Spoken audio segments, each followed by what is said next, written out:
எடுத்துக்காட்டு 9.2 42 நபர்கள் பணி செய்யும் ஒரு அலுவலகத்தில் 7 பணியாளர்கள் மகிழுந்து பயன்படுத்துகிறார்கள்.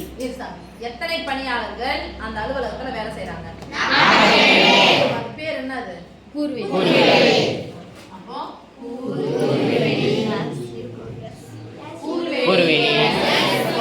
மொத்தமாவே அவங்க கொடுத்துட்டாங்க, பணியாளர்களின் எண்ணிக்கை கொடுத்துட்டாங்க. அப்படின்னா சொன்னாங்க பேரு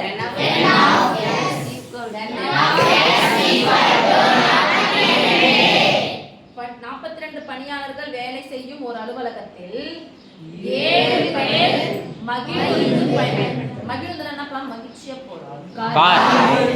மத்தெல்லாம் அழுதுனே போகணும், அதனாலதான் பேர் மகிழ்ந்து, மத்தெல்லாம் அழுது. சரி, கார். அந்த கார் எத்தனை பேர் வச்சிருக்காங்க சாமி? 7. அப்போ அந்த கார் வைத்திருப்பதற்கான நிகழ்த்தவை போட்டுக்கலாமா? மகிழ்ந்து போட்டுக்கிட்டா மகிழ்ந்து என்ன எடுத்துக்கலாம்? ஏன் எடுத்துக்கிட்டா எண்ணிக்கையே கொடுத்துட்டாங்க. அப்பனா எது போலாம்?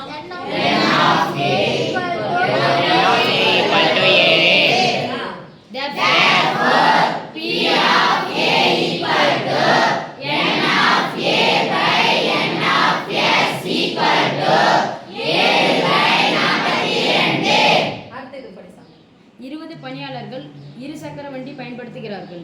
20 பணியாளர்கள் என்ன சக்கர வண்டி? அப்படின்னா என்ன தலைப்புங்க?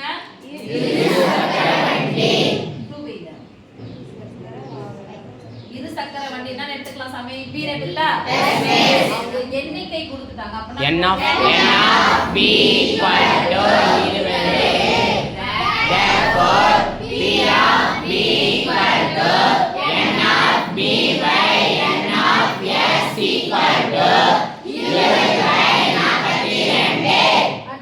மீதி 15 பணியாளர்கள் மிதிவண்டி பயன்படுத்துகிறார்கள். மீதி எத்தனை பணியாளர்கள்? மீதின்னு சொன்னா நீங்க இந்த 27 கூட்டுனா 27 கூட என்ன கூட்டினா 42 கிடைக்குமோ அதுதான் நீங்க மீதி. கணக்கு ட்விஸ்ட் பண்ணி கேட்டாங்கன்னா அது என்ன பண்ண தெரியும் நமக்கு? போட தெரியும். மீதி பேருன்னு சொல்லிட்டு அவங்களே கொடுத்துட்டாங்க. அப்ப மீதியானவர்கள் எதை பயன்படுத்துறாங்க? அவங்க என்ன தலை போட போறோம்? மிதிவண்டிக்கு என்ன மீதி வண்டின்னு எழுதுவீங்களா? மிதிவண்டி என்ன எடுத்துக்கலாம்? சி எடுத்துக்கலாமா? அவங்க எண்ணிக்கை கொடுத்துட்டாங்க. அப்படின்னா எழுத போறோம் எஸ்பி. எத்தனை பேரு? 15.